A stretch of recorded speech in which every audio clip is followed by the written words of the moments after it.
बिस्मिल्लाहिर्रहमानिर्रहीम। अस्सलाम वालेकुम। कैसे हैं आप सब? उम्मीद करती हूँ सब खैरियत से होंगे। आज बनाएंगे देगी आलू गोश्त और मेरी फैमिली का ये बहुत ही मोस्ट फेवरेट है। मेरे हस्बैंड हमेशा फरमाइश पर मुझसे ये आलू गोश्त ज़रूर बनवाते हैं और वही टेस्ट और फ्लेवर आपको मिलेगा जो अक्सर आप शादियों में खाते हैं। तो बस वीडियो को आपने स्किप नहीं करना, वीडियो को आपने एंड तक देखना है ताकि रेसिपी का कोई भी पार्ट आपसे मिस ना हो। रेसिपी पसंद आए तो चैनल को भी ज़रूर सब्सक्राइब करें। तो चले शुरू करते हैं इसको बनाना। पैन लेंगे, उसमें डालेंगे आधा कप ऑयल और ऑयल को थोड़ा सा गर्म कर लेंगे। और अब इसमें डालेंगे प्याज। 3 मैंने मीडियम साइज की प्याज ली थी, बारीक मैंने प्याज को स्लाइस कर लिया था। और प्याज को अब फ्राई करेंगे इतना कि इसका कलर जो है वो लाइट गोल्डन ब्राउन सा हो जाए।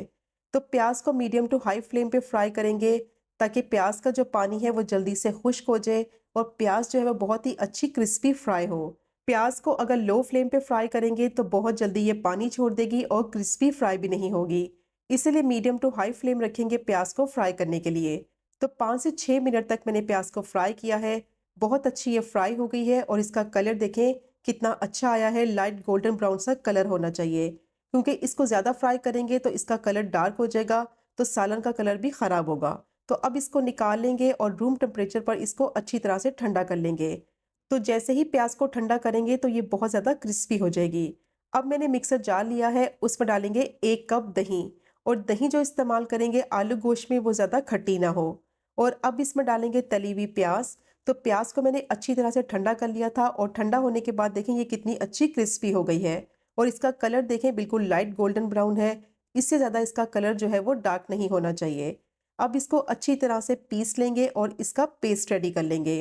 तो दोनों चीज़ों का मैंने पीस लिया है और देखिए इसका पेस्ट रेडी हो गया है, जो कि आगे जाके इस्तेमाल करेंगे। अब इसको मैं साइड पे रखूंगी।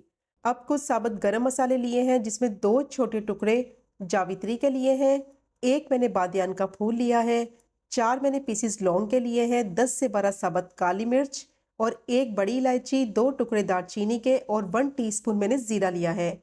और इसको पीस कर इसका पाउडर रेडी कर लिया है। तो इसको आगे इस्तेमाल करेंगे। अब इसको मैं साइड पे रखूंगी। अब दोबारा से मैंने पैन लिया है और उसी ऑयल में मैंने 1/3 कप ऑयल और शामिल किया है। अब इसमें डालेंगे मटन। तो आधा किलो से थोड़ा सा ज़्यादा मैंने मटन लिया है, जो कि 700 ग्राम के करीब है। और इस तरह से मिक्स पीसीज होने चाहिए मटन के, जिसमें हड्डी वाला भी शामिल है और इसमें बोनलेस भी है। इससे बहुत ही अच्छा टेस्ट और फ्लेवर आएगा।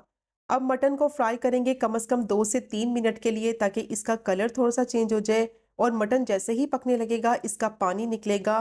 तो इसलिए मटन को धोने के बाद छलनी में ज़रूर रखें आधे घंटे के लिए, ताकि इसका जितना भी एक्स्ट्रा पानी है वो सारा निकल जाए। और जैसे ही मटन को फ्राई करेंगे तो बहुत ज़्यादा ये पानी छोड़ने लगेगा। अब इसको मैंने थोड़ा सा फ्राई कर लिया है और इसका कलर भी चेंज हो गया है। इसमें डालेंगे 1.5 टेबल स्पून लहसुन अदरक का पेस्ट और दोबारा से इसको इतना फ्राई करेंगे कि इसकी जितनी भी स्मेल है वो ख़त्म हो जाए, अच्छी तरह से ये रोस्ट हो जाए ऑयल में। और जितना भी पानी निकलेगा मटन का वो सारा पानी खुश्क कर लेंगे। कम से कम 5 से 6 मिनट तक मीडियम टू हाई फ्लेम पे इसको फ्राई करेंगे। इससे बहुत ही अच्छा टेस्ट और फ्लेवर भी आएगा और मटन को अच्छी तरह से फ्राई करने से इसकी स्मेल भी खत्म हो जाएगी। मैं देगी आलू गोश्त को ऑयल में बना रही हूँ, आप चाहें तो इसको घी में भी बना सकते हैं। अब अच्छी तरह से मटन को मैंने फ्राई कर लिया है कम से कम 5 से 6 मिनट के लिए। पानी इसका खुश्क हो गया है, मटन अच्छी तरह से फ्राई हो गया है। अब इसमें स्पाइसेस डालेंगे। 1 टीस्पून लाल मिर्च पाउडर डालेंगे, 1.5 टीस्पून नमक डालेंगे या फिर आप अपने टेस्ट के हिसाब से भी ऐड कर सकते हैं। हाफ टी स्पून हल्दी डालेंगे और अब इसमें 2 टीस्पून धनिया पाउडर डालेंगे। धनिया पाउडर की क्वांटिटी थोड़ी सी ज़्यादा जाएगी। अब जो गरम मसाला हमने पीसा था वो डालेंगे और अच्छी तरह से इसको मिक्स करेंगे।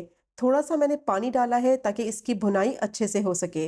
अब कम से कम 3 से 4 मिनट के लिए मसालों के साथ दोबारा से इसको भूनेंगे, ताकि मसालों का फ्लेवर मटन में आ जाए और अच्छी सी इसमें से खुशबू आने लगे। मसालों की क्वांटिटी आप अपने हिसाब से भी ऐड कर सकते हैं। अगर आपको ज़्यादा स्पाइसी पसंद है तो फिर आप इसमें लाल मिर्च पाउडर ज़्यादा भी डाल सकते हैं।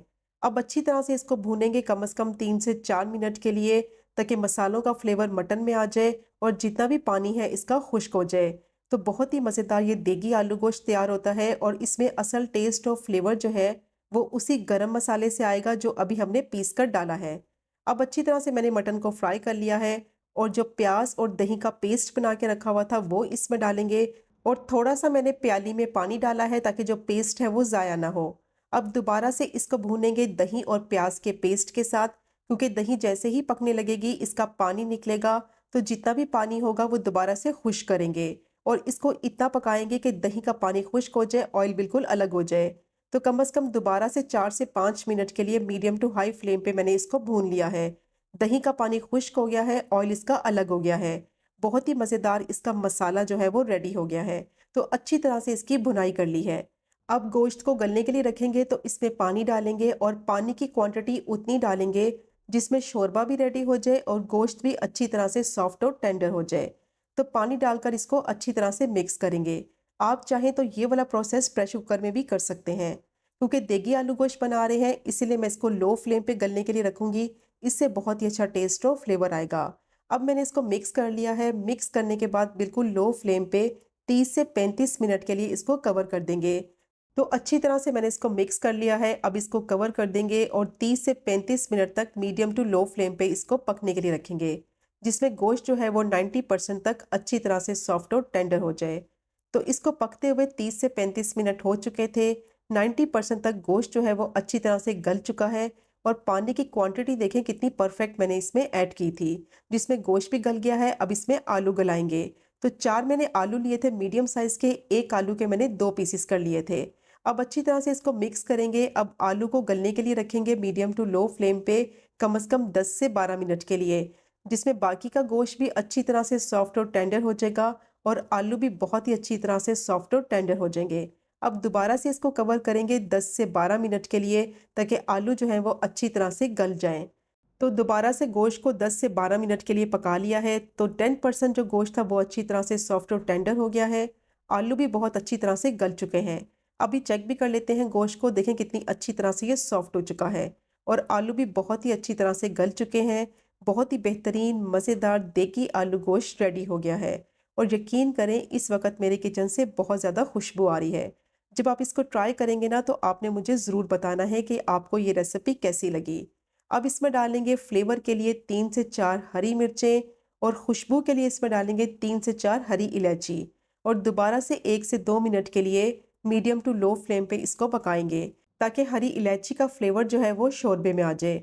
और अब इसमें डालेंगे थोड़ा सा बारीक कटा हुआ हरा धनिया और इसको डालकर अच्छी तरह से मिक्स करेंगे।